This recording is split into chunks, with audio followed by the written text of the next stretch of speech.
right, we're live. Excellent. All right, thank you for joining us on our September 28th, 2020 Committee of the Whole for the City of Courtenay. I'd like to first by beginning to acknowledge that we are meeting and Zooming on the unceded traditional territory of the Comox First Nation. And also with a preamble, due to the COVID coronavirus emergency, the City of Courtenay, with authority under Ministerial Order M192, Local Government Meetings and Bylaw Processes, has implemented changes to its open council meeting. In the interest of public health and safety and in accordance with Section 3.1, Ministerial Order number 3, M192, in-person attendance by members of the public at council meetings will not be permitted until further notice. Council meetings are presided over by the mayor or acting mayor with electronic participation by council and staff via live streaming. And with that, we can start with our in-camera resolution. Thank you, Mayor. I'll move that a special in-camera meeting closed to the public be held September 28th, 2020 at the conclusion of the Committee of the Whole meeting pursuant to the following subsections of the Community Charter. 91E, the acquisition, disposition, or expropriation of land or improvements, if the council considers that disclosure could reasonably be expected to harm the interests of the municipality. Second. I'll second that. Excellent. That's been moved and seconded. And I'll just pull council, starting with Councillor Cole-Hamilton. In favor? Excellent. Councillor Frisch. In favor. Councillor Hillian. In favor. Councillor McCollum. In favor. Councillor Morin. In favor. Councillor Theos. I'm in favor. And I'm in favor as well. Thanks very much for that. And next we have new business. I'll move receipt. Excellent. All right, and that'll be for the Boys and Girls Club, their request for temporary rent forgiveness. That's been moved and seconded. Did staff want to comment on this? Yeah, I'll just quickly comment, Mayor. I think it's ideal to refer this back to staff so that we can report, provide council with a report to quantify not only the potential financial implications, but also identify any issues or concerns regarding the lease. So I think it would be appropriate to refer back to staff for a staff report. All right, thanks very much. It has been moved for receipt. So I'll just assume that everybody's okay with that. Councillor Theos. Thank you, Mayor. I appreciate the opportunity. Just wanted to add that along with your report that you're coming back with, if it's appropriate to look into whether a facility such as this that has had to actually cease operations, and the municipality had to actually make some decisions surrounding cease operations from a provincial and federal standpoint. It was their direct orders. I'm at the frame of mind that I think that this should be provincially and federally subsidized to help the Boys and Girls Club during that time, and not a burden of the municipality, so to speak, because I absolutely believe that the Boys and Girls Club does deserve to have their rent break to some, or to some degree, potentially, depending on the report that comes forward. But I wouldn't mind if that question was put forward.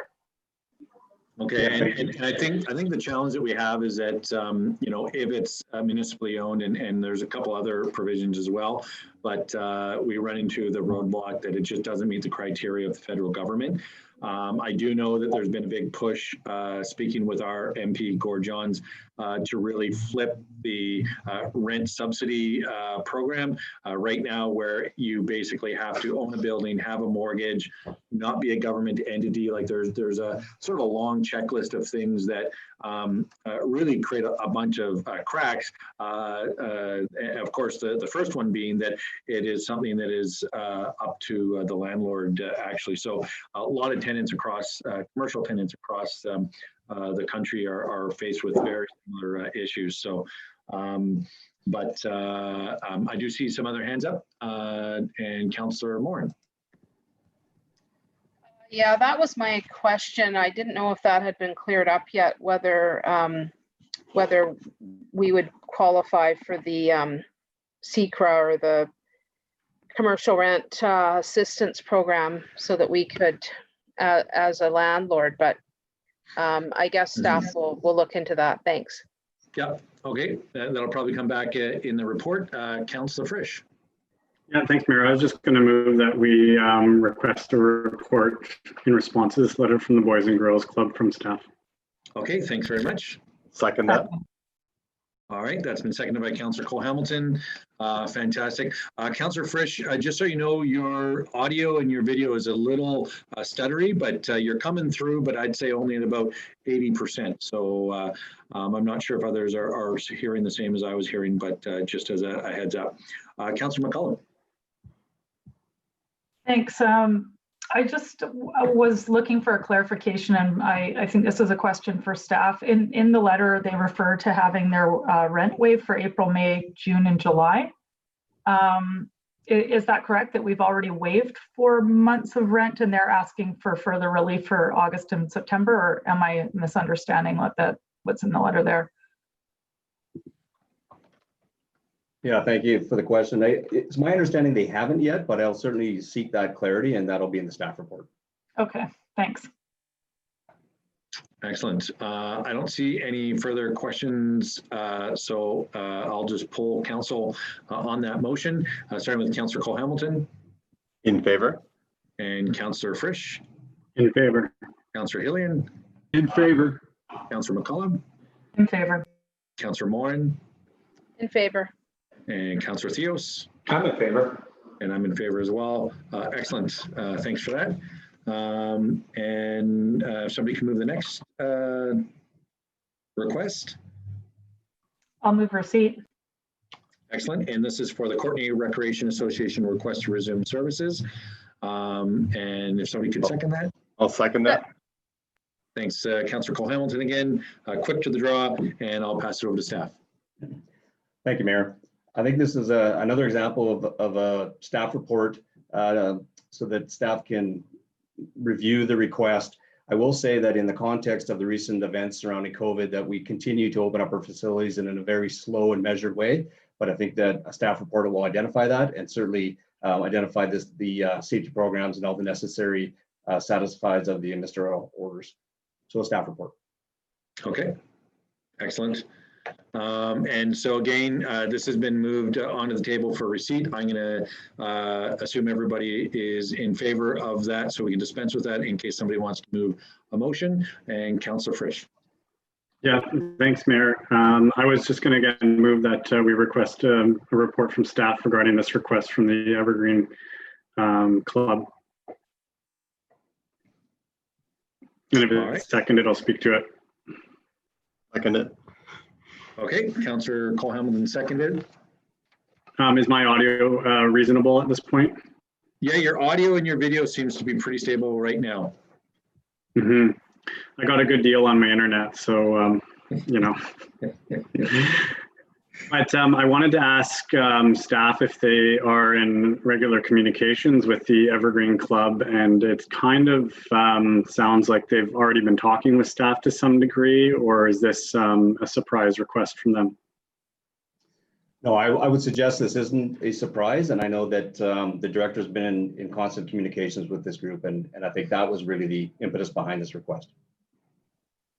Okay. And do we have a potential timeline? Is this something that staff would have in a week or two, or is this something that might take longer than that? I would suggest it might take 2 or 3 weeks, and potentially on the October 19th council meeting. Okay, thanks very much. All right, Councillor Hillian. Thank you, Mayor. I'd just like to perhaps emphasize some priority for this request. I appreciate that there may be complications involved, but I think that we're dealing with a population that is perhaps vulnerable to the effects of isolation and the ability to gather socially in some type of safe setting, I think is quite important. So I would really appreciate staff attention to how this might be able to happen. Thanks very much. All right, thanks for that. I don't see any further questions or comments. So with that, I'll poll council, starting with Councillor Cole-Hamilton, In favor?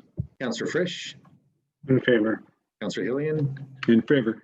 Councillor McCollum, In favor. Councillor Moran, In favor. Councillor Theos, I'm in favor. and I'm in favor as well. Thanks for that. Next, we have the Lush Valley. And given the fact that we've been creating these staff reports, I can maybe let staff speak to it first, because then we can maybe have one or two less motions. Should I move receipt? I think rather than move receipt, we'll just let staff speak to it. And then if we need to move a staff report or something, then we can maybe do that. Sure, I can quickly just say that staff obviously have been in consultation with this group, and this looks like a potential positive outcome. But again, a staff report is appropriate, and we'll try to get back to council as quickly as possible. Okay. All right. Councillor Moran.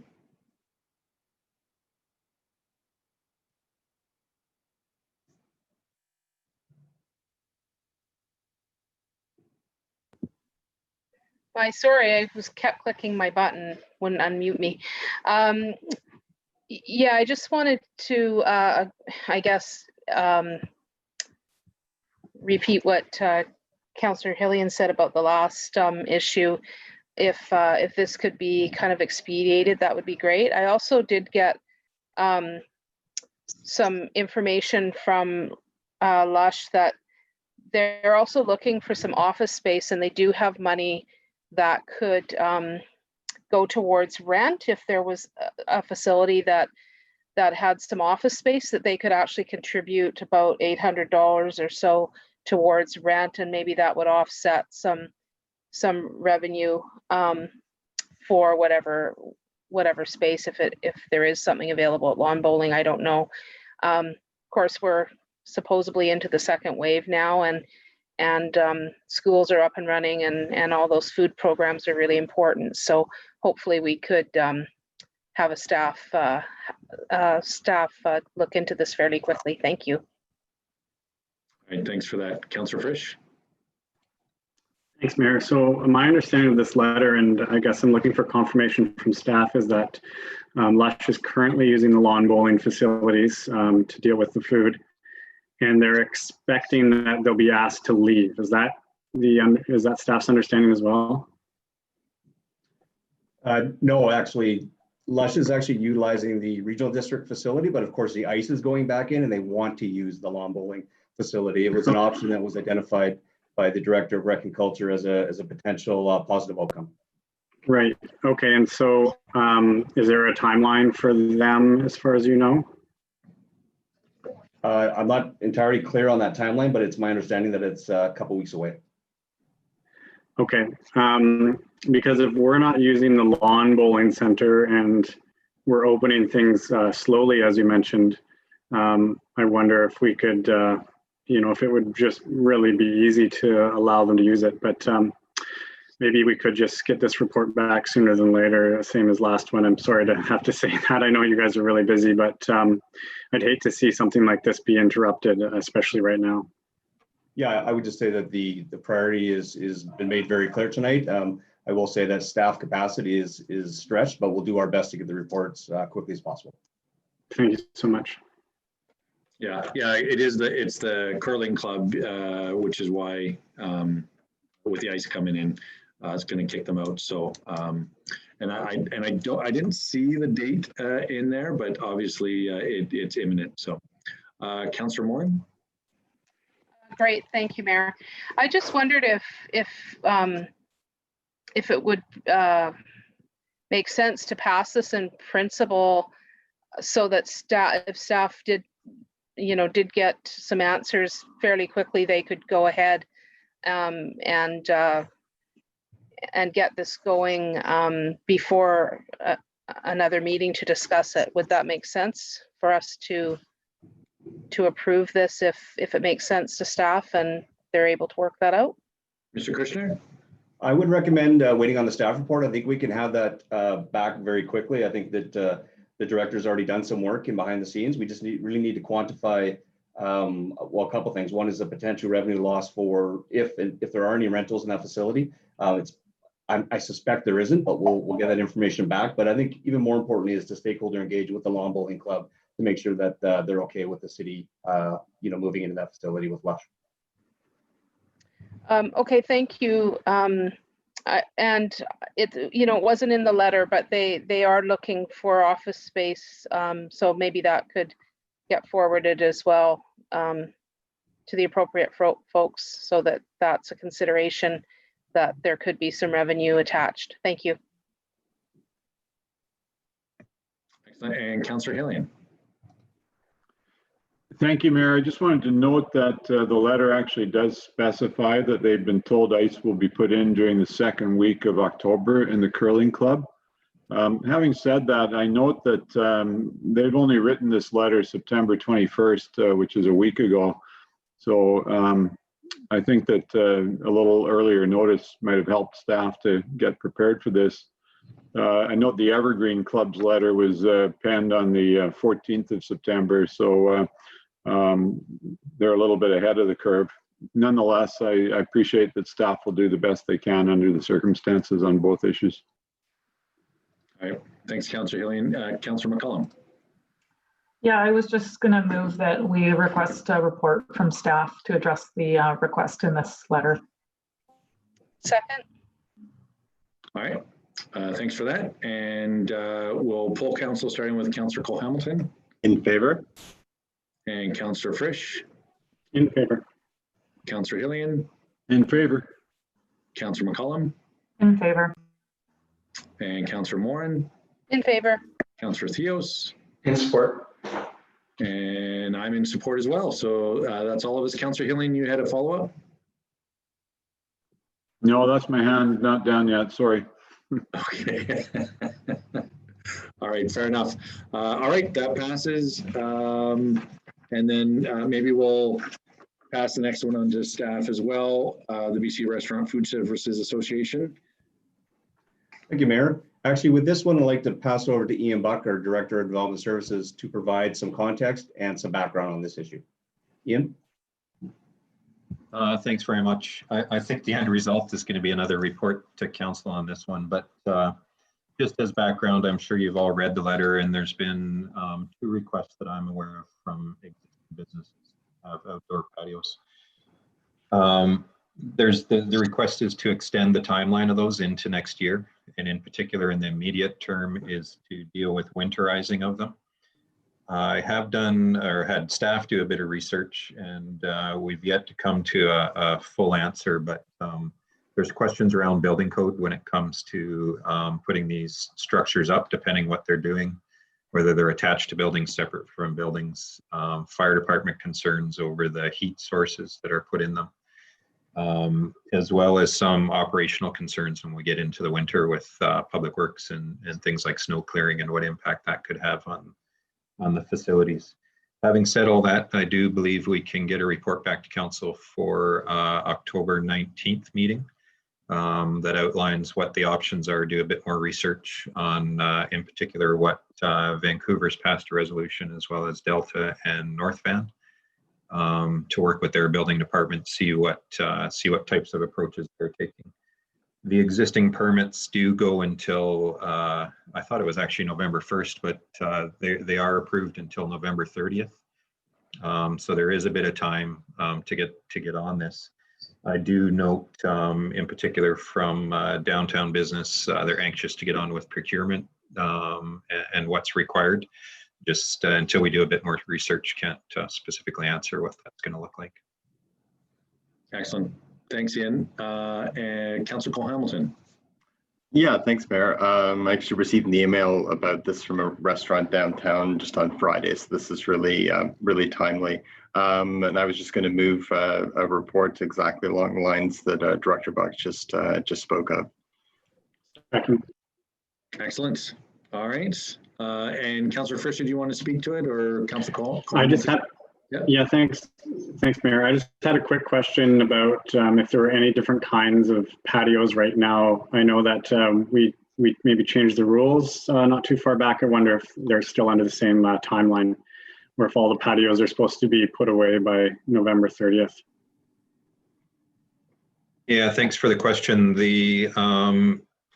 So the provincial government had approved as a temporary COVID measure, expansion of liquor licensing into outdoor spaces until the 31st of October. They have extended that now. Our permits went a bit further than that. The reason I believe we did that was just to allow for takedown of structures. There's two really that come to mind who have taken advantage of this process. One is the Ramen Noodle House downtown, as well as Ace Brewery, and they both made requests to winterize.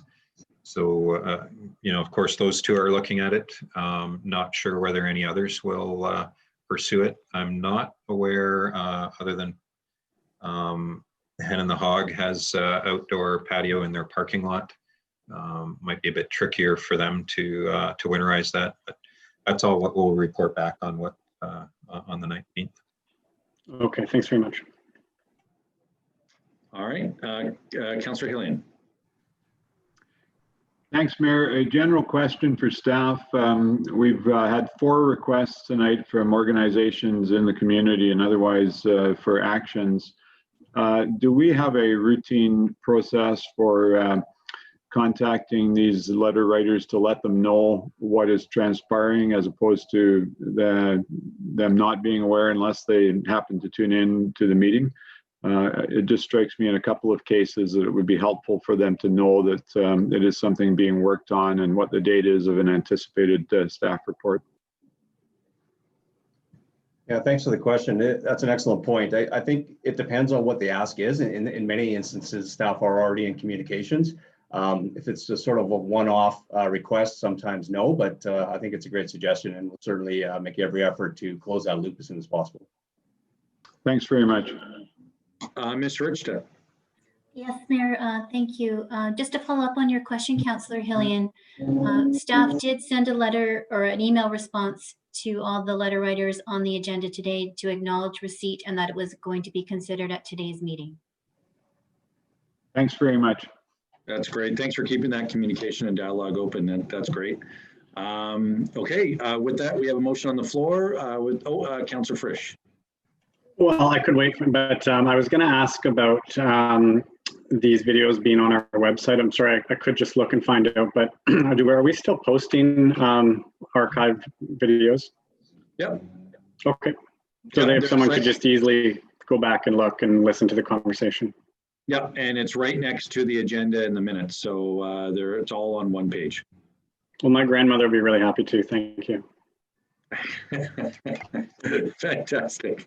All right, with that, we'll call the question, starting with Councillor Cole-Hamilton. In favor. Councillor Frisch. In favor. Councillor Hillian. In favor. Councillor McCullum. In favor. Councillor Morin. In favor. Councillor Theos. In favor. And I'm in favor as well. Excellent. I believe that leaves only one thing left on the agenda. I'll move adjournment. Second. Excellent. Starting with Councillor Cole-Hamilton. In favor. Councillor Frisch. Yeah, I'm in favor. Councillor Hillian. In favor. Councillor McCullum. In favor. Councillor Morin. In favor. Councillor Theos. I'm in favor. And I'm in favor as well. So we're unanimous in our adjournment. So thanks everybody for your time today, and we'll be talking soon.